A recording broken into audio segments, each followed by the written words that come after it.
تھانے کی ویرانی اور حبسدہ فضا میں عجیب سی پراسراریت پھیلی ہوئی تھی۔ جہاں A S P Zaheer Afandi اپنے کڑکدار لہجے اور روبدار شخصیت کے ساتھ داخل ہوا تو تمام سپاہی اور عملہ فوراً اپنی جگہوں پر کھڑے ہو گئے۔ ظہیر کا تعلق شہر کے امیر ترین اور بااثر خاندان سے تھا۔ وہ اپنی کرسی پر بیٹھنے ہی والا تھا کہ اس کی نظر سامنے حوالات کے تاریک کونے میں زمین پر بیٹھی ایک سیاہ برقعے میں ملبوس وجود پر پڑی جو سر جھکائے خاموش تھی۔ ظہیر نے گہری نظر اس پر ڈالی اور پاس کھڑے حوالدار سے پوچھا کہ یہ کون ہے اور یہاں کیوں ہے؟ حوالدار نے ادب سے جواب دیا کہ جناب ایک بہت سنگین مقدمے میں لائی گئی ہے۔ اس پر الزام ہے کہ اس نے اپنے ہی رشتہ دار کی جان لی ہے۔ ظہیر نے چونک کر دوبارہ اس لڑکی کی طرف دیکھا جو اسی لمحے اس لڑکی نے سر اٹھایا۔ نقاب کے پیچھے سے جھلکتی ہوئی گہری نیلی آنکھوں نے جیسے ظہیر کے دل کی دھڑکنوں کو ایک لمحے کے لیے روک دیا ہو۔ وہ آنکھیں اتنی ویران مگر جانی پہچانی تھی کہ ظہیر کو لگا جیسے وقت کا پہیہ الٹا گھوم گیا ہو۔ اس کے ذہن میں 3 سال پرانی یادیں کسی طوفان کی طرح امڑ آئیں جب وہ یونیورسٹی کا لاپرواہ نوجوان تھا اور حریم اس کی کلاس فیلو تھی جس کی انہی نیلی آنکھوں نے اسے دیوانہ بنا دیا تھا۔ ظہیر نے اپنے خیالوں کو جھٹکا اور دفتر سے باہر نکل گیا، لیکن پارکنگ میں جا کر اسے یاد آیا کہ وہ گاڑی کی چابی میز پر بھول آیا ہے۔ وہ واپس پلٹا اور ابھی راہداری میں ہی تھا کہ اسے حوالات کی طرف سے کسی عورت کے چیخنے کی آواز سنائی دی، چھوڑ دو مجھے، دور رہو مجھ سے۔ ظہیر کے قدم وہیں جم گئے۔ یہ آواز اس کے کانوں میں پگھلتے ہوئے سیسے کی طرح اتری۔ وہ بجلی کسی تیزی سے حوالات کی طرف بھاگا۔ جہاں منظر دیکھ کر اس کا خون کھول اٹھا، وہی حوالدار جس نے کچھ دیر پہلے شرافت کا لبادہ اوڑھ رکھا تھا، اب اس نہتی لڑکی کے قریب ہو کر اسے ہراساں کرنے کی کوشش کر رہا تھا، اور وہ لڑکی دیوار کے ساتھ لگی کانپ رہی تھی۔ ظہیر نے پوری قوت سے دروازے کو لات ماری اور اندر داخل ہو کر حوالدار کی گردن دبوچ لی اور اسے زور سے دھکا دیا جیسے وہ دور جا گرا۔ پھر ظہیر اس لڑکی کی طرف مڑا جو خوف سے تھر تھر کانپ رہی تھی۔ ظہیر نے جیسے اس لڑکی کا چہرہ اٹھایا اس کا نقاب سرک کر کاندھے پر آ گرا۔ سامنے موجود چہرہ دیکھ کر ظہیر آفندی کو لگا جیسے کسی نے اس کے پیروں تلے سے زمین کھینچ لی ہو۔ وہ حریم تھی، وہی حریم جسے وہ 3 سال سے پاگلوں کی طرح ڈھونڈ رہا تھا، مگر آج وہ ایک مجرم بن کر اس کے سامنے کھڑی تھی۔ حریم نے بھی ظہیر کو دیکھا تو اس کی آنکھوں میں آنسوں کا سیلاب امڑ آیا۔ ظہیر نے بے یقینی سے کہا کہ حریم تم یہاں اور اس حالت میں، یہ سب کیا ہے؟ حریم نے روتے ہوئے کہا، ظہیر مجھے بچا لو، یہ لوگ مجھے مار دیں گے، میں نے کچھ نہیں کیا، میں بے گناہ ہوں۔ ظہیر نے آگے بڑھ کر اسے سہارا دیا اور کہا، مجھے بتاؤ کہ یہ سب کیسے ہوا، تم اچانک کہاں غائب ہو گئی تھی؟ حریم نے سسکتے ہوئے کہا، ظہیر وہ سب جھوٹ تھا، میرے پاپا ایماندار تھے، انہیں پھنسایا گیا تھا، اور وہ بھی کسی اور نے نہیں، تمہارے اپنے والد نے پھنسایا تھا۔ یہ سن کر ظہیر کو لگا جیسے اس کے کانوں میں دھماکہ ہوا ہو۔ حریم نے مزید بتایا کہ تمہارے والد کو ہماری شادی منظور نہیں تھی، انہوں نے میرے بابا کو جھوٹے مقدمے میں پھنسایا اور اسی صدمے میں میرے بابا جان کی بازی ہار گئے۔ میں اکیلی رہ گئی تھی اور اپنے پھپھو کے پاس پناہ لی، مگر انہوں نے بھی دولت کی خاطر قتل کر کے الزام مجھ پر لگا دیا۔ ظہیر کی آنکھوں میں نمی اور غصے کا ایک طوفان بیک وقت امڑ آیا تھا۔ اس نے حریم کا ہاتھ تھاما اور حوالدار کی مخالفت کے باوجود اسے وہاں سے لے کر اپنے فارم ہاؤس پہنچا دیا۔ اگلی صبح وہ سیدھا اپنے گھر گیا جہاں اس کے والد ناشتے کی میز پر اخبار پڑھ رہے تھے۔ ظہیر نے تلخ لہجے میں باپ سے پوچھا کہ انہوں نے حریم کے والد پر جھوٹا الزام کیوں لگایا اور ان کی زندگی کیوں برباد کی۔ اس کے والد کے چہرے کا رنگ فاق ہو گیا اور وہ لڑکھڑاتی ہوئی آواز میں انکار کرنے لگے، لیکن ظہیر نے جب انہیں بتایا کہ حریم اسے سب سچ بتا چکی ہے تو اچانک ان کے سینے میں شدید تکلیف اٹھی اور وہ وہیں ڈھیر ہو گئے۔ اسپتال پہنچ کر معلوم ہوا کہ شدید ذہنی دباؤ کی وجہ سے ان کی حرکتیں قلب بند ہو گئی اور وہ اس دنیا میں نہیں رہے۔ ظہیر سکتے میں آ گیا تھا۔ وہ اسپتال کے ٹھنڈے فرش پر بیٹھ گیا۔ اسے سمجھ نہیں آ رہا تھا کہ وہ اپنی کھوئی ہوئی محبت کے ملنے کی خوشی منائے یا اپنے باپ کے اچانک چلے جانے کا سوگ منائے۔ ظہیر اسپتال کے فرش پر سر تھامے بیٹھا تھا کہ راہداری میں اس کی ماں کے رونے کی آواز آئی۔ ظہیر نے سر اٹھا کر دیکھا تو وہ پریشانی کے عالم میں بھاگتی ہوئی آ رہی تھی۔ ظہیر نے آگے بڑھ کر ماں کو تھام لیا۔ ماں نے چیخ کر پوچھا کہ ظہیر کہاں ہے تمہارے بابا؟ مجھے بتاؤ وہ ٹھیک تو ہے نا؟ ڈاکٹر نے کیا کہا؟ ظہیر بمشکل اپنے آنسوں کو روکے کہا، ماما بابا ہمیں چھوڑ کر چلے گئے۔ اب وہ واپس نہیں آئیں گے۔ یہ سنتے ہی بیگم آفندی کو غشی کا دورہ پڑ گیا۔ تدفین اور جنازے کے فوراً بعد جب مہمان رخصت ہوئے تو ظہیر گھر کے بجائے سیدھا فارم ہاؤس کی طرف روانہ ہوا۔ فارم ہاؤس پہنچ گئے۔ جب وہاں وہ اندر داخل ہوا تو حریم اسے دیکھ کر گھبرا گئی۔ وہ اپنی جگہ سے اٹھ کر لرزتی آواز میں پوچھا، ظہیر سب خیریت تو ہے؟ تم اتنے پریشان کیوں لگ رہے ہو؟ ظہیر نے ٹوٹے ہوئے لہجے میں کہا کہ حریم وہ شخص اب اس دنیا میں نہیں رہا جس نے تمہاری خوشیاں چھینی تھی۔ میرے بابا کا انتقال ہو گیا ہے۔ حریم یہ سن کر سکتے میں آ گئی، مگر پھر اس کی آنکھوں میں آنسو آ گئے۔ اس نے آگے بڑھ کر ظہیر کے بازو پر ہاتھ رکھا اور کہا، ظہیر خدا کے لیے خود کو سنبھالو، اللہ ان کی مغفرت کرے۔ ظہیر نے حیرت سے حریم کو دیکھا اور کہا، تم دعا دے رہی ہو حریم اس شخص کو جس نے تمہیں در بدر کیا؟ حریم نے روتے ہوئے کہا، ظہیر وہ تمہارے باپ تھے، میں نے انہیں معاف کیا کیونکہ میں تمہیں اس حال میں نہیں دیکھ سکتی۔ ظہیر نے حریم کے سامنے ہاتھ جوڑ دیا اور کہا، مجھے معاف کر دو حریم، میں شرمندہ ہوں، مگر آج میں ایک فیصلہ کرنے آیا ہوں۔ میں تمہیں اب مزید اکیلا نہیں چھوڑ سکتا۔ اس دنیا کی نظر میں تم ایک مفرور ملزمہ ہو، مگر میری نظر میں تم میری عزت ہو، اس لیے میں ابھی اور اسی وقت تم سے نکاح کرنا چاہتا ہوں۔ حریم حیران رہ گئی۔ ظہیر نے فوراً اپنے ایک وکیل دوست کو نکاح خواں کے ساتھ بلایا اور کچھ ہی دیر میں ان کا نکاح ہو گیا۔ نکاح کے بعد جب وہ دونوں اکیلے ہوئے تو ظہیر نے حریم کا ہاتھ اپنے ہاتھوں میں لیا اور کہا، حریم آج سے تم لاوارث نہیں ہو، آج سے تمہارا ہر دکھ میرا ہے۔ میں وعدہ کرتا ہوں کہ جس طرح میرے باپ نے تمہاری زندگی میں اندھیرا کیا، میں اپنی ساری زندگی تمہاری راہوں میں روشنی بکھیرنے میں لگا دوں گا۔ حریم پھوٹ پھوٹ کر رو دی۔ ظہیر نے اسے دلاسا دیا اور کہا کہ کل ہم گھر جائیں گے، تمہیں تمہارا حق ملے گا۔ حریم نے ڈرتے ہوئے کہا، لیکن ظہیر آنٹی مجھے کبھی قبول نہیں کریں گی۔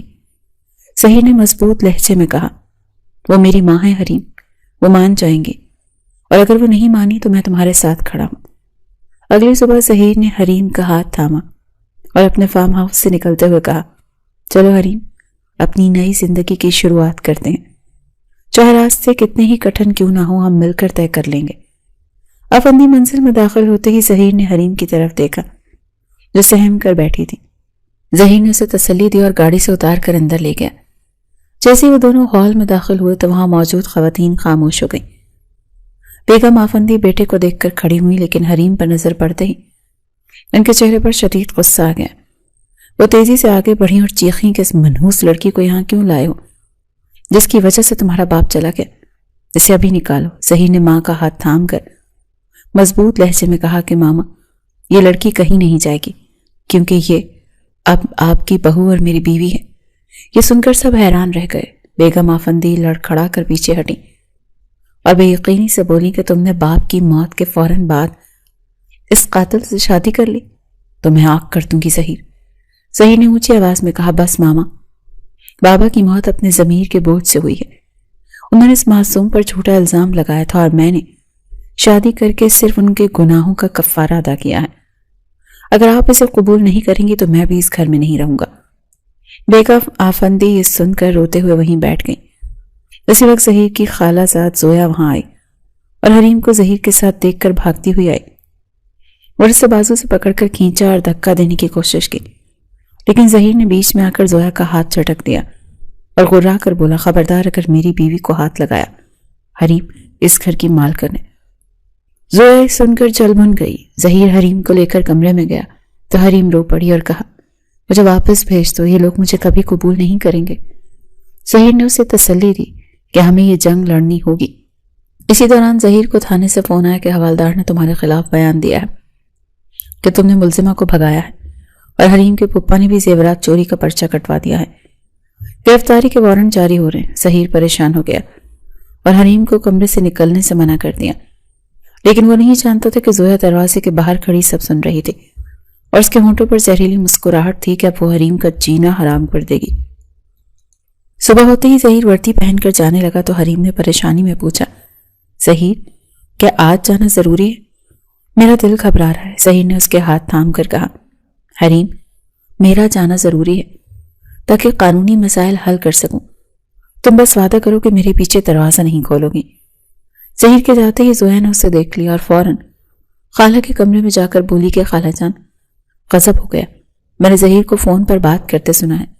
وہ لڑکی قاتل اور چور ہے. پولیس اسے ڈھونڈ رہی ہے. اگر پولیس یہاں آئی تو ہماری بدنامی ہوگی. اور یہ سن کر بیگم آفندی غصے میں حریم کے کمرے کی طرف گئیں اور زور زور سے دروازہ کھٹکھٹایا. حریم نے ڈرتے ہوئے دروازہ کھولا تو بیگم آفندی نے اندر جاتے ہی حریم کو بالوں سے پکڑا اور دھکا دے کر زمین پر گرایا اور کہا, نکل جاؤ میرے گھر سے. بیگم آفندی نے چیخ کر کہا, تمہاری جگہ اس گھر میں نہیں بلکہ جیل کی سلاخوں کے پیچھے. اور حریم نے تڑپ کر جواب دیا, خدا کے لیے ایسا مت کہے, میرا اس دنیا میں کوئی ٹھکانہ نہیں.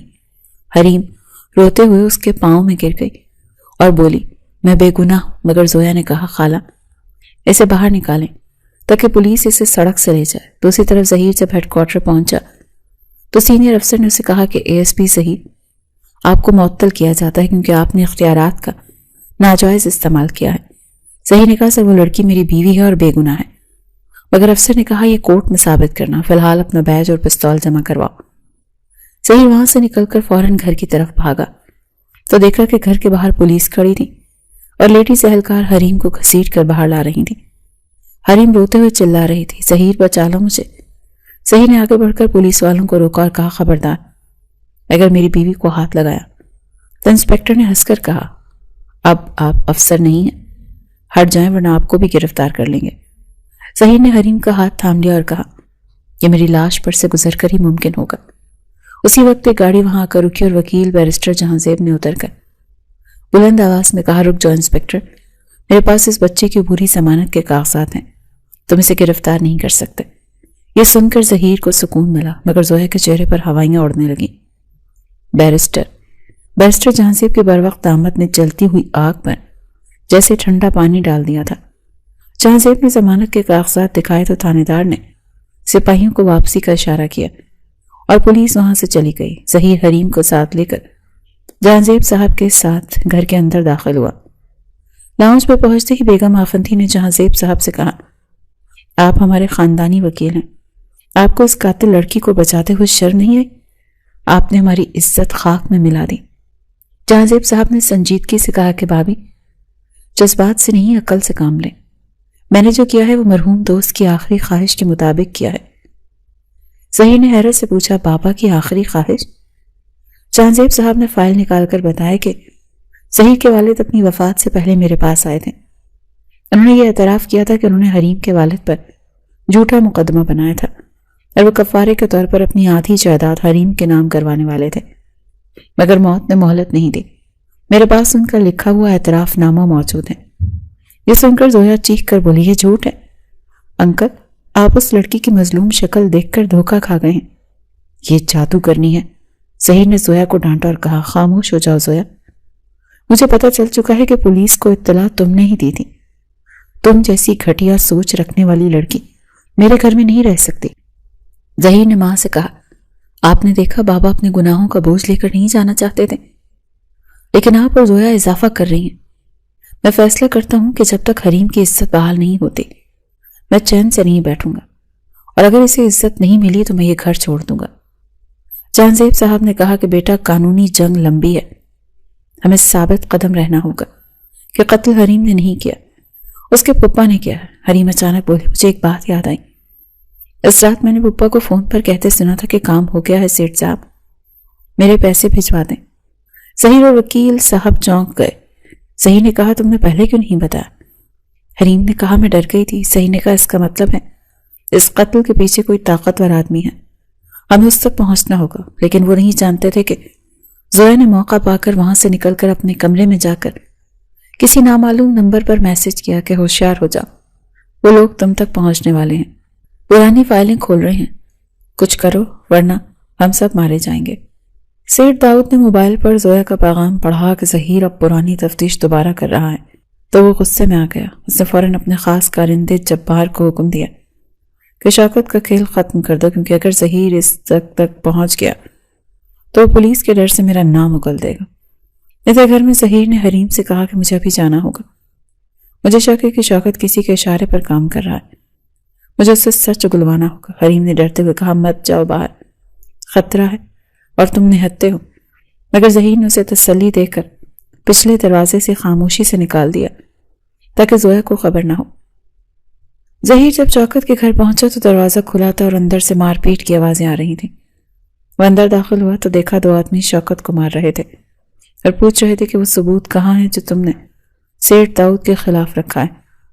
ظہیر نے وہاں پڑے ایک لوہے کے راڈ سے ان پر حملہ کیا اور انہیں مار بھگایا۔ وہ حملہ آور ظہیر کو پہچان کر بھاگ گئے۔ ظہیر نے زخمی شوکت کا گریبان پکڑ کر پوچھا، بتاؤ سیٹھ داؤد کون ہے اور تم نے حریم پر جھوٹا الزام کیوں لگایا؟ شوکت نے روتے ہوئے سچ بتا دیا کہ یہ سب سیٹھ داؤد کا منصوبہ ہے۔ حریم کے باپ کے پاس سیٹھ کے غیر قانونی کاروبار کی فائلیں تھیں۔ ان فائلوں کے لیے اس نے مجھ سے حریم پر دباؤ ڈلوایا۔ قتل میں نے نہیں بلکہ سیٹھ کے آدمی نے کیا تھا اور الزام حریم پر لگوا دیا۔ ابھی ظہیر یہ سن ہی رہا تھا کہ حملہ آوروں نے جاتے ہوئے گھر کو آگ لگا دی۔ ظہیر نے فوراً شوکت کو کاندھے پر اٹھایا اور آگ کے شعلوں کے درمیان سے راستہ بناتے ہوئے اسے باہر لے آیا۔ ظہیر نے شوکت کو کاندھے پر اٹھایا اور جلتے ہوئے گھر سے باہر نکال لایا، پھر اسے گاڑی میں ڈال کر وہاں سے تیزی سے نکل گیا۔ راستے میں اس نے شوکت سے سختی سے پوچھا کہ وہ کاغذات کہاں ہیں۔ شوکت نے بتایا کہ وہ اہم ثبوت اس پرانے چمڑے کے تھیلے میں ہیں جو حریم اپنے ساتھ آفندی منزل لے گئی تھی۔ یہ سنتے ہی ظہیر کو سمجھ آ گیا کہ حریم مشکل میں ہے۔ اس نے گاڑی فوراً گھر کی طرف موڑ لی۔ دوسری طرف گھر میں زویا سیٹھ کا پیغام ملتے ہی حریم کے کمرے میں داخل ہوئی اور الماری کی تلاشی لینے لگی۔ حریم جاگ گئی اور پوچھا کہ تم یہاں کیا کر رہی ہو؟ زویا نے جیب سے ایک تیز چیز نکال کر دھمکی دی، مجھے وہ کالا تھیلا چاہیے ورنہ تمہارا نقصان کر دوں گی۔ حریم نے مزاحمت کی تو زویا نے اس پر دباؤ ڈالا اور اسے دیوار کے ساتھ لگا دیا۔ اسی دوران ظہیر پہنچا اور چیخوں کی آواز سن کر اوپر بھاگا۔ حریم نے مزاحمت کی تو زویا نے اس پر دباؤ ڈالا اور اسے دیوار کے ساتھ لگا دیا۔ اس دوران ظہیر گھر پہنچا اور چیخوں کی آواز سن کر اوپر بھاگا۔ اسے دیکھا زویا حریم کے اوپر چڑھی ہوئی تھی اور وہ تیز چیز اس کے قریب تھی۔ ظہیر نے زویا کو بازو سے پکڑ کر پیچھے ہٹایا جس سے وہ ڈریسنگ ٹیبل سے ٹکرا کر گر گئی۔ بیگم آفندی بھی وہاں آ گئی اور زویا کی حالت دیکھ کر چیخیں، مگر ظہیر نے بتایا کہ ہماری بہن نہیں بلکہ سیٹھ داؤد کی ساتھی ہے۔ نیچے گری ہوئی زویا نے کونے میں پڑے تھیلے کی طرف اشارہ کیا۔ ظہیر نے وہ تھیلا کھولا تو اس میں سے سیٹھ داؤد کے خلاف ثبوت موجود تھے۔ اسی لمحے ظہیر کو سیٹھ داؤد کی کال آئی جس نے کہا کہ اپنے گھر کے باہر دیکھو، تم چاروں طرف سے گر چکے ہو۔ ظہیر نے کھڑکی سے دیکھا تو باہر سیٹھ کے خطرناک لوگ کھڑے تھے۔ اس نے الماری سے اپنی حفاظت کا سامان نکالا اور کہا کہ آج رات میں کسی کو کمرے میں داخل نہیں ہونے دوں گا۔ ظہیر نے پھرتی سے کمرے کی لائٹس آف کر دی اور اپنی ماں اور حریم کو زمین پر لیٹنے کا اشارہ کیا۔ اسی لمحے باہر سے شدید فائرنگ کی آوازوں نے رات کے سکوت کو چیر کر رکھ دیا۔ گولیوں کی تڑتڑاہٹ سے آفندی منزل کے شیشے ٹوٹ کر بکھرنے لگے اور پورا گھر لرز اٹھا۔ بیگم آفندی خوف سے چیخ مار کر حریم کے ساتھ لپٹ گئی۔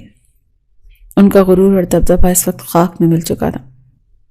موت کو اتنے قریب سے دیکھ کر انہیں زندگی کی حقیقت سمجھ آ گئی تھی۔ ظہیر نے اندھیرے میں ہی کمرے کا بھاری صوفہ گھسیٹ کر دروازے کے آگے لگا دیا تاکہ کوئی آسانی سے اندر داخل نہ ہو سکے۔ وہ جانتا تھا کہ اس کے پاس موجود اسلحے میں صرف چند راؤنڈز باقی ہیں اور مقابلہ درجنوں مسلح غنڈوں سے ہے۔ ظہیر نے حریم کی طرف دیکھا جو اپنی سانس کو سنبھالے ہوئے تھی اور دھیمی آواز میں بولا، حریم یہ فائل اپنی جان سے زیادہ قیمتی ہے۔ اگر مجھے کچھ ہو جائے تو یہ فائلز لے کر پچھلی کھڑکی سے نکل جانا اور سیدھا بیرسٹر جہاں زیب تک پہنچانا۔ حریم نے روتے ہوئے نفی میں سر ہلایا اور ظہیر کا ہاتھ تھام کر بولی، نہیں ظہیر، ہم جئیں گے تو ساتھ اور مریں گے تو ساتھ، میں تمہیں چھوڑ کر کہیں نہیں جاؤں گی۔ اسی اثنا میں نیچے لاؤنج کا مرکزی دروازہ ایک زوردار دھماکے سے ٹوٹنے کی آواز آئی اور بھاری قدموں کی دھمک سیڑھیوں کی طرف بڑھنے لگی۔ سیٹھ داؤد کے کارندے گھر میں داخل ہو چکے تھے۔ بیگم آفندی نے کانپتے ہوئے ہاتھوں سے حریم کا ماتھا چوما اور روتے ہوئے بولی کہ مجھے معاف کر دو بیٹی، میں نے تمہیں پہچاننے میں بہت دیر کر دی۔ وہ زویا جسے میں اپنی بیٹی سمجھتی رہی وہ آستین کا سانپ نکلی، اور تم جسے میں نے دھتکارا آج تم ہی میرا سہارا بنی۔ اگر آج ہم بچ گئے تو میں تمہاری غلامی کروں گی۔ حریم نے ساس کے آنسو پونچھے مگر جذباتی مناظر کا وقت کم تھا۔ ظہیر نے دروازے کی طرف سے باہر جھانکا۔ سیڑھیوں پر 2 آدمی اوپر آ رہے تھے۔ ظہیر نے نشانہ باندھا اور اپنی مہارت کا استعمال کرتے ہوئے فائر کیا جس سے پہلا آدمی لڑکھڑا کر نیچے گرا۔ دوسرے نے گھبرا کر اندھا دھند فائرنگ شروع کر دی جس سے کمرے کا دروازہ چھلی ہو گیا۔ لکڑی کے ٹکڑے ہوا میں اڑنے لگے۔ ظہیر نے حریموں کو ماں کو بیڈ کے پیچھے چھپایا اور خود ایک شیر کی طرح دروازے کی آڑ سے باہر نکلا۔ اس نے دوسرے حملہ آور کو بھی زخمی کر دیا، مگر نیچے سے سیٹھ داؤد کی مکروہ آواز گونجی، ظہیر آفندی اپنی بہادری دکھانا بند کرو اور وہ کالا تھیلا نیچے پھینک دو، ورنہ میں پورے گھر کو آگ لگا دوں گا۔ میرے پاس اتنا وقت نہیں ہے، ظہیر نے دیوار کی اوٹ سے گرج کر جواب دیا۔ سیٹھ داؤد، تم میری لاش پر سے گزر کر ہی وہ ثبوت حاصل کر سکو گے، اور یاد رکھنا پولیس راستے میں، تمہارا کھیل ختم ہو چکا ہے۔ سیٹھ داؤد نے کہکا لگایا اور بولا، پولیس میرا کچھ نہیں بگاڑ سکتی لڑکے، اسے تو میں خرید چکا ہوں۔ یہ کہہ کر اس نے اپنے آدمی کو پیٹرول چھڑکنے کا حکم دیا۔ ظہیر کا دل ڈوبنے لگا، اسے جلنے کی بو آنے لگی۔ اگر آگ لگ گئی تو وہ لوگ دھوئیں ہی سے مر جائیں گے۔ اس کے پاس اب صرف 2 گولیاں بچی تھی اور دشمن بے شمار تھے۔ ظہیر نے ایک حتمی فیصلہ کیا، اس نے حریم کی طرف دیکھا اور بولا، مجھے انہیں الجھانا ہوگا تاکہ تم دونوں چھت کے راستے ساتھ والے گھر میں کود سکو، لیکن حریم اس کا دامن چھوڑنے کو تیار نہیں تھی۔ اسی کشمکش اور مایوسی کے عالم میں اچانک باہر سڑک سے پولیس سائرن کی نہیں بلکہ ہیلی کاپٹر کی گڑگڑاہٹ سنائی دی، اور ساتھ ہی گھر کے پچھلے حصے سے شیشے ٹوٹنے کی آواز آئی، جیسے کوئی خاص کمانڈو دستہ اندر داخل ہوا ہو۔ یہ بیرسٹر جہاں زیب کا آخری پتہ تھا۔ انہوں نے پولیس پر اعتبار کرنے کے بجائے اپنی پرانی دوستی کا واسطہ دے کر آرمی کے ریٹائرڈ کرنل سے مدد مانگی تھی، اور اب بازی پلٹنے والی تھی۔ ظہیر کے چہرے پر اطمینان کی لہر دوڑ گئی، مگر خطرہ ابھی ٹلا نہیں تھا، کیونکہ سیٹھ داؤد کے سب سے خطرناک شارپ شوٹر نے ظہیر کو نشانہ بنا لیا تھا، جو ابھی تک چھپا ہوا تھا۔ جیسے ہی ظہیر نے ہیلی کاپٹر کی آواز سن کر تھوڑی بے احتیاطی کی، سامنے سے ایک سنسناتی ہوئی گولی آئی اور ظہیر کے بازو کو چھوتی ہوئی نکل گئی۔ ظہیر درد سے کراہ کر گھٹنوں کے بل گر پڑا، اور حریم کی فلک شگاف چیخ کمرے میں گونج اٹھی۔ حریم کی فلک شگاف چیخ نے کمرے کے در و دیوار ہلا دیے۔ ظہیر کے بازو سے بہتے ہوئے سرخ سیال کو دیکھ کر اس کا کلیجہ منہ کو آ گیا تھا۔ اس نے اپنی جان کی پرواہ کیے بغیر خود کو ظہیر پر گرا دیا تاکہ اگلا وار اس کے وجود پر ہو، مگر دشمن کو دوسرا موقع نہ مل سکا، کیونکہ اسی لمحے چھت اور پچھلی کھڑکیوں سے رسیوں کے ذریعے سیاہ وردیوں میں ملبوس نقاب پوش محافظ کسی آسمانی آفت کی طرح کمرے میں اترے، اور آتے ہی انہوں نے ایسی جوابی کارروائی کی کہ سیٹھ داؤد کے کارندوں کے آسان خطا ہو گئے۔ یہ بیرسٹر جہاں زیب کے بلائے گئے خاص تربیت یافتہ کمانڈوز تھے، جنہوں نے پلک چپکتے ہی پانسا پلٹ دیا تھا۔ کمرے میں موجود بارود کے دھوئیں اور شور کے درمیان حریم نے لرزتے ہاتھوں سے اپنا دوپٹہ پھاڑا اور ظہیر کے بازو پر کس کر باندھ دیا تاکہ بہتا ہوا لہو رک سکے۔ ظہیر نے درد کی شدت سے باوجود مسکرا کر حریم کو دیکھا اور مدھم آواز میں کہا، میں ٹھیک ہوں حریم، تم نے مجھے بچا لیا۔ باہر میدان جنگ کا منظر تھا، کمانڈوز نے سیڑھیوں اور لاؤنج کو اپنے کنٹرول میں لے لیا تھا۔ سیٹھ داؤد جو کچھ دیر پہلے فتح کا جشن منا رہا تھا، اب اپنی موت کو سامنے دیکھ کر چوہے کی طرح چھپنے کی کوشش کر رہا تھا۔ اس نے بھاگنے کے لیے پچھلے دروازے کا رخ کیا، مگر وہاں پہلے سے موجود ایک بھاری بھرکم کمانڈو نے اسے دبوچ لیا اور گھسیٹتے ہوئے لاؤنج کے بیچوں بیچ لا کر پھینکا۔ فائرنگ کا شور تھم چکا تھا اور اب صرف بھاری بھوٹوں کی دمک گونج رہی تھی۔ کمانڈر نے وائرلیس پر کلیئر کا سگنل دیا تو ظہیر نے حریم اور اپنی ماں کے سہارے اٹھنے کی کوشش کی۔ بیگم آفندی کا چہرہ آنسوؤں سے تر تھا۔ انہوں نے آگے بڑھ کر بیٹے کو کاندھا دیا اور حریم کے سر پر ہاتھ رکھ کر روتے ہوئے بولی، میری بچی، آج تم نہ ہوتی تو میں اپنا بیٹا کھو دیتی۔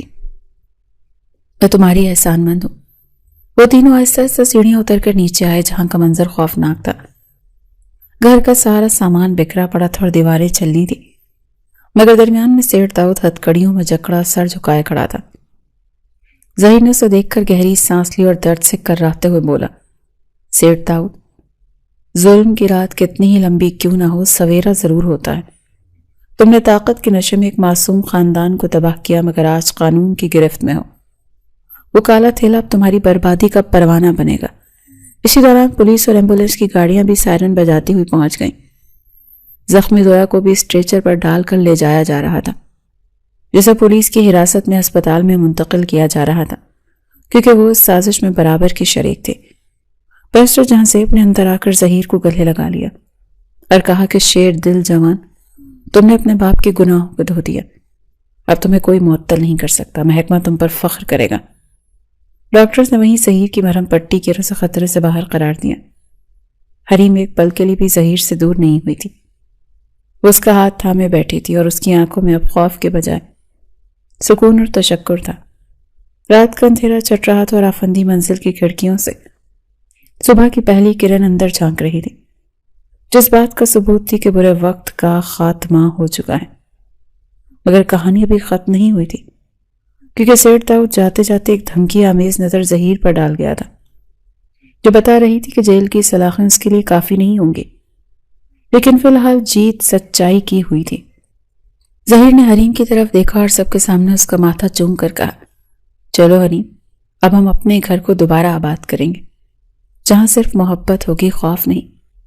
ہسپتال کے نجی کمرے میں صبح کی روشن کرنے کھڑکی سے چھن کر آ رہی تھی، جہاں ظہیر بستر پر نیم دراز تھا اور حریم اس کے پاس کرسی پر بیٹھی اس کے زخمی بازو کی پٹی درست کر رہی تھی۔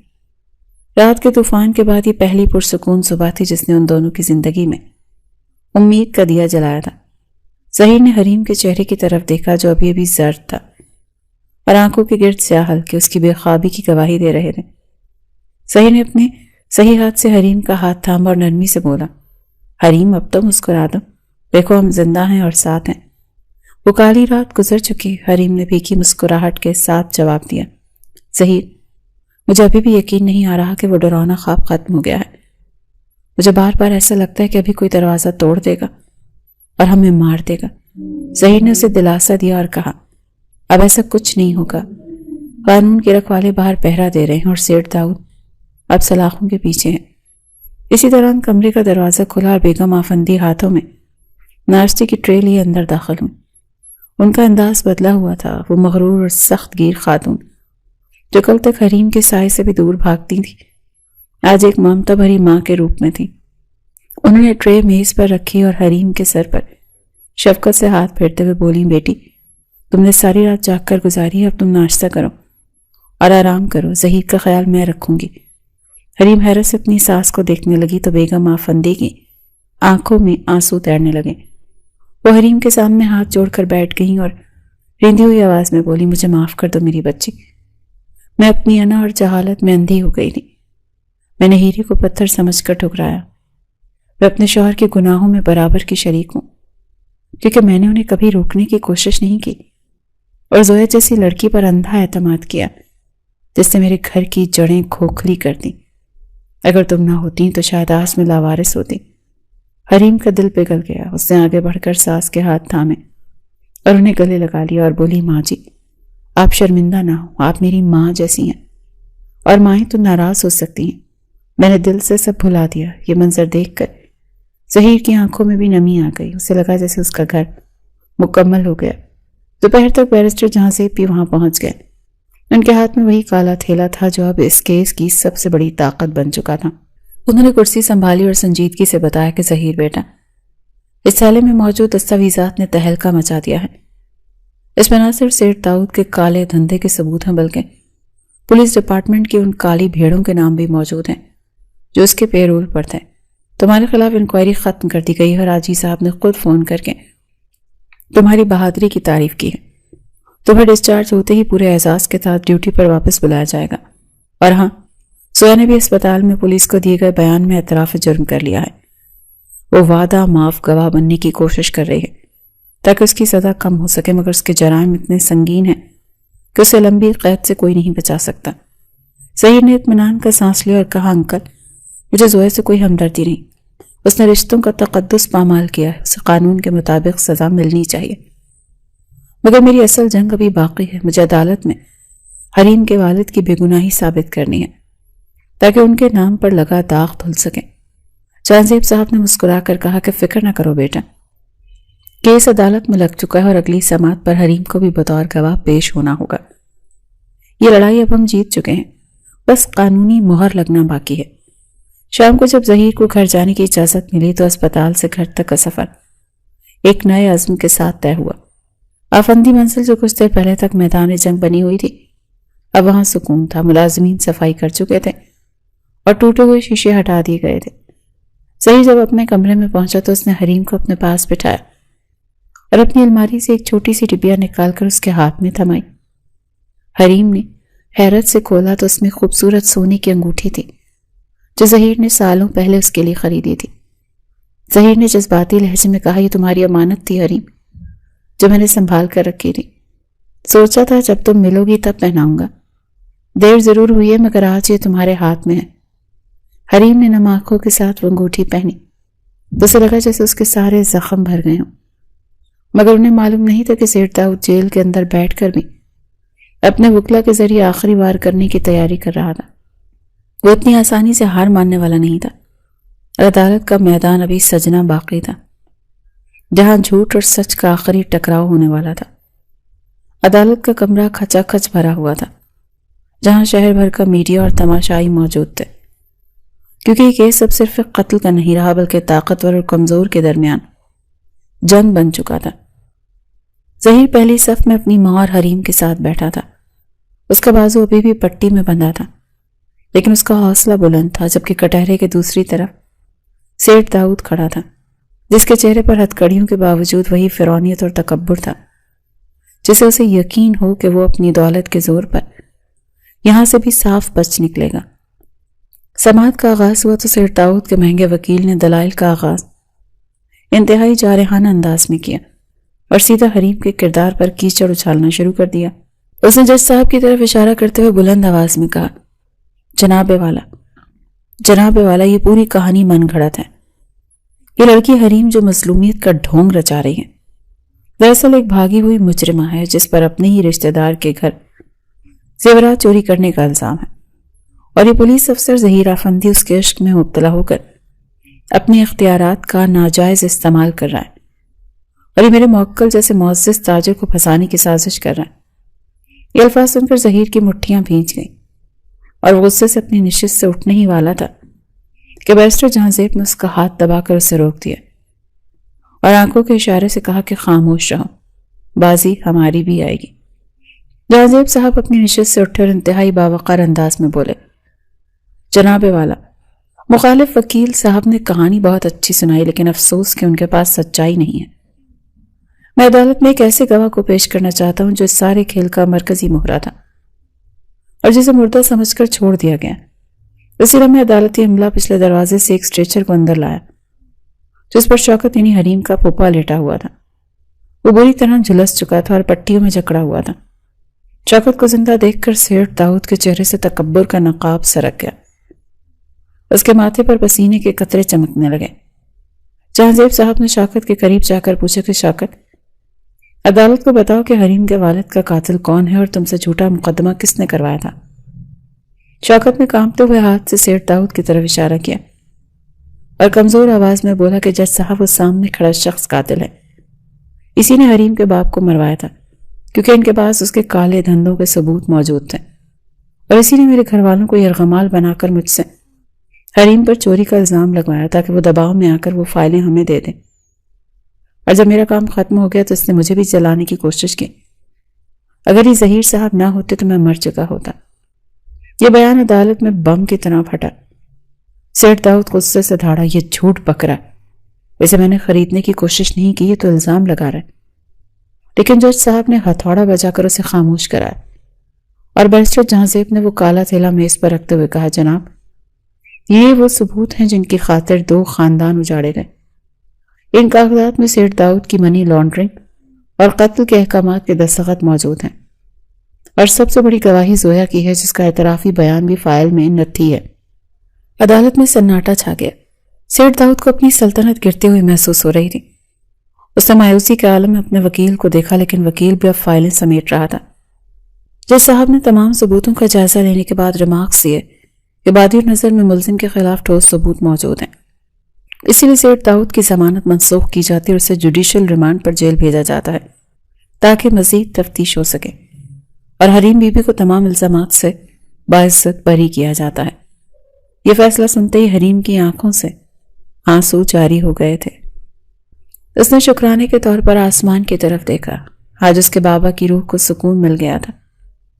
ظہیر نے حریم کے سر پر ہاتھ رکھا اور مسکرا کر کہا، مبارک ہو حریم، سچ جیت گیا۔ مگر جیسے ہی پولیس سیٹ داؤد کو لے کر جانے لگی تو ظہیر کے قریب سے گزر سرگوشی میں بولا، کھیل ابھی ختم نہیں ہوا انسپکٹر، میرے آدمی باہر بھی ہیں، اپنی خوشی منا لا کیونکہ یہ زیادہ دیر نہیں رہے گی۔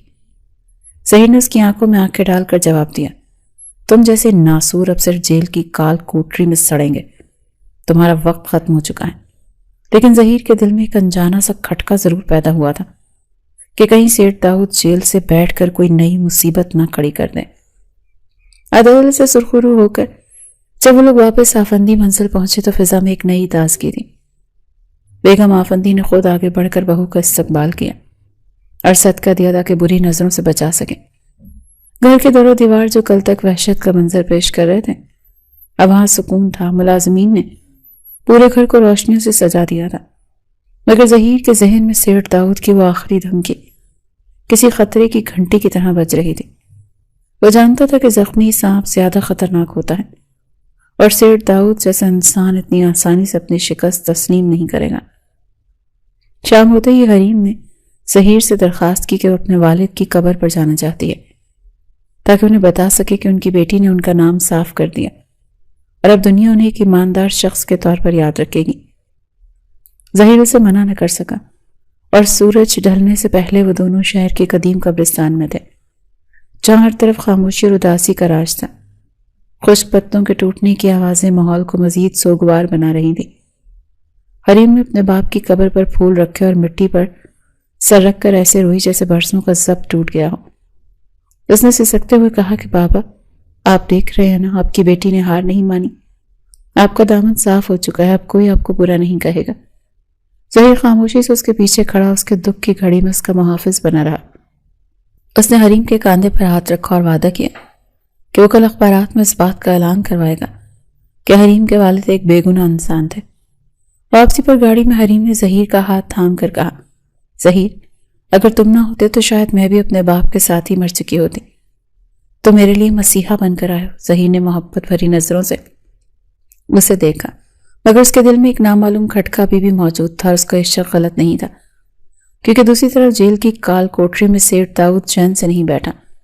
اس نے اپنے وکیل کے ذریعے باہر اپنے باقی ماندہ لوگوں کو پیغام بھجوا دیا کہ کسی بھی قیمت پر گواہ شوکت کا منہ ہمیشہ کے لیے بند کرنا ہوگا، جو اسپتال میں زیر علاج تھا، کیونکہ اگر وہ صحت یاب ہو کر دوبارہ عدالت پہنچ گیا تو سیٹھ داؤد کو پھانسی لگنا تو طے تھا۔ رات کے اندھیرے میں اسپتال کے احاطے میں کچھ مشکوک سائے منڈلانے لگے تھے، جہاں قانون کے رکھوالوں کا پہرا معمول تھا۔ ظہیر کو گھر پہنچ کر اچانک بے چینی محسوس ہوئی۔ اسے یاد آیا کہ شوکت کی حفاظت سب سے اہم ہے اور سیٹھ داؤد کا پہلا وار وہیں ہو سکتا ہے۔ اس نے وہاں تعینات سپاہی کو فون ملایا، لیکن فون بند جا رہا تھا۔ ظہیر کا ماتھا ٹھنکا تھا۔ اسے دیکھ کر اس نے حریم کو سمجھایا کہ اسے ضروری کام سے جانا ہے اور اپنی گاڑی نکال کر تیزی سے اسپتال کی طرف روانہ ہوا۔ راستے میں اسے محسوس ہوا کہ کوئی کالی گاڑی اس کا پیچھا کر رہی ہے۔ دشمن اب کھلم کھلا سامنے آنا چاہتا تھا۔ ظہیر نے گاڑی کی رفتار بڑھا دی اور شہر کی تنگ گلیوں سے ہوتے ہوئے انہیں چکمہ دینے کی کوشش کی، لیکن پیچھا کرنے والی گاڑی نے اسے ٹکر مار کر روکنے کی کوشش کی۔ یہ سیٹھ داؤد کا دوسرا منصوبہ تھا کہ اگر گواہ تک نہ پہنچ سکو تو تفتیش کرنے والے افسر کو ہی راستے سے ہٹا دو۔ سڑک سنسان تھی اور مقابلہ سخت ہونے والا تھا۔ ظہیر نے اپنی ڈرائیونگ کی مہارت کا مظاہرہ کرتے ہوئے گاڑی کو اچانک موڑ کاٹا، جس سے دشمن کی گاڑی توازن برقرار نہ رکھ سکی اور ایک کھمبے سے جا ٹکرائی۔ ظہیر وہاں رکا نہیں بلکہ سیدھا اسپتال پہنچا، جہاں کا منظر دیکھ کر اس کے ہوش اڑ گئے۔ وارڈ کے باہر کھڑا سپاہی بے ہوش پڑا تھا اور اندر سے شوکت کے چلانے کی دبی دبی ہوئی آوازیں آ رہی تھیں۔ ظہیر نے اپنی زخمی بازو کی پرواہ کیے بغیر دروازہ توڑ کر اندر چھلانگ لگائی تو دیکھا کہ ڈاکٹر کے بھیس میں ایک نقاب پوش شوکت کے منہ پر تکیہ رکھ کر اس کا دم گھوٹنے کی کوشش کر رہا ہے۔ شوکت زندگی اور موت کی جنگ لڑ رہا تھا۔ ظہیر نے دھاڑتے اس شخص کو پیچھے سے دبوچ لیا اور پوری طاقت سے زمین پر پٹخا۔ وہ قاتل پیشہ ور تھا اور اس کے پاس ایک تیز دھار آلہ بھی تھا، جس سے اس نے ظہیر پر وار کرنے کی کوشش کی، لیکن ظہیر نے اس کا ہاتھ مروڑ کر ہتھیار دور پھینکا اور اسے دیوار کے ساتھ دے مارا۔ اتنے میں شور سن کر دیگر عملہ اور سیکیورٹی بھی وہاں پہنچ گئی۔ قاتل پکڑا گیا تھا، لیکن یہ واقعہ ثابت کر رہا تھا کہ سیٹھ داؤد جیل کے اندر سے بھی اپنا نیٹ ورک چلا رہا ہے اور اب اسے وہاں رکھنا خطرے سے خالی نہیں تھا۔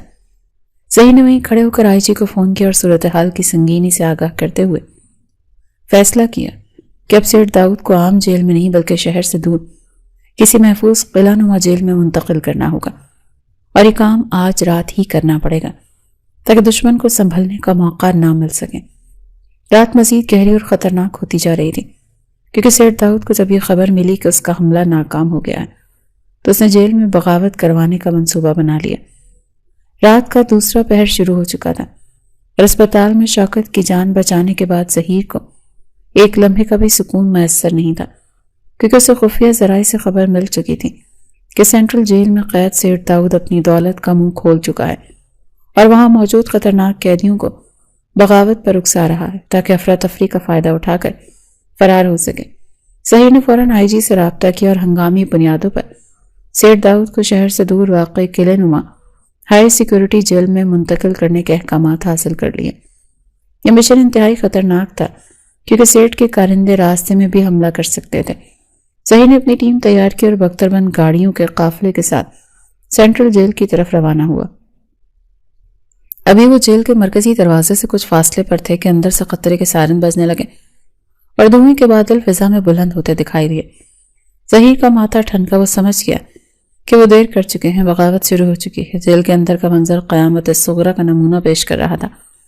قیدیوں نے بیرکوں کو آگ لگا دی اور حملے کو یرغمال بنا لیا۔ ہر طرف چیخ و پکار اور توڑ پھوڑ کی آوازیں آ رہی تھیں۔ سیٹ داؤد اپنے سیل کا تالا توڑوا کر باہر آ چکا تھا اور قیدیوں کے ہجوم کے درمیان کھڑا قہقہے لگا رہا تھا۔ اسے یقین تھا کہ اب اسے کوئی نہیں روک سکتا۔ ظہیر نے وقت ضائع کیے بغیر اپنی ٹیم کو ایکشن کا حکم دیا اور خود سب کے آگے رہتے ہوئے آنسو گیس کے شیل فائر کروائے تاکہ ہجوم کو منتشر کیا جا سکے۔ دھوئیں اور بھگدڑ کے درمیان ظہیر عقاب کسی تیزی سے اس طرف بڑھا جہاں سیٹ داؤد جیل کی پچھلی دیوار پھلانگنے کی تیاری کر رہا تھا، جہاں باہر اس کی گاڑی اس کا انتظار کر رہی تھی۔ ظہیر نے دھاڑتے ہوئے اسے للکارا، رک جاؤ داؤد، ورنہ اگلا قدم تمہاری موت کی طرف اٹھے گا۔ سیٹ داؤد نے مڑ کر دیکھا تو سامنے ظہیر کو پا کر اس کے چہرے کی ہوائیاں ہی اڑ گئی تھی۔ اس نے وہیں پڑے ایک زخمی سپاہی سے سرکاری ہتھیار چھیننے کی کوشش کی، لیکن ظہیر نے بجلی کی سی تیزی سے اس کا ہاتھ پر وار کیا اور اسے زمین پر گرا لیا۔ ظہیر نے اس کا گریبان پکڑ کر اسے کھڑا کیا اور نفرت سے بولا، تم نے قانون کو مذاق سمجھ رکھا تھا، لیکن آج تمہارا یہ غرور خاک میں مل جائے گا۔ ظہیر اور اس کے دستے نے سیٹ داؤد کو گھسیٹتے ہوئے بختربند گاڑی میں ڈالا اور جیل کے پچھلے دروازے سے نکل گئے جہاں داؤد کے آدمی ابھی تک اپنے لیڈر کا انتظار کر رہے تھے، مگر خالی ہاتھ رہ گئے۔ ظہیر کا قافلہ طوفانی رفتار سے شہر کی حدود سے نکل کر ویران صحرائی راستے پر گامزن ہو گیا جہاں وہ قدیم اور محفوظ جیل واقع تھی۔ صبح کے دھندکے میں جب گاڑیوں کا قافلہ اس قلعہ نما جیل کے آہنی دروازے کے سامنے رکا تو سیٹ داؤد کی آنکھوں میں پہلی بار مکمل شکست کے سائے تھے۔ اسے ایک ایسی کال کوٹری میں بند کیا گیا جہاں سورج کی کرنیں بھی بمشکل پہنچتی تھیں اور جہاں سے فرار کا تصور بھی ناممکن تھا۔ ظہیر نے جیلر کو سخت ہدایات دیں اور جب وہ باہر نکلا تو سورج پوری آب و تاب کے ساتھ طلوع ہو رہا تھا۔ اس نے گہری سانس لی اور آسمان کی طرف دیکھا۔ اس کا مشن مکمل ہو چکا تھا، برائی اپنے انجام کو پہنچ چکی تھی۔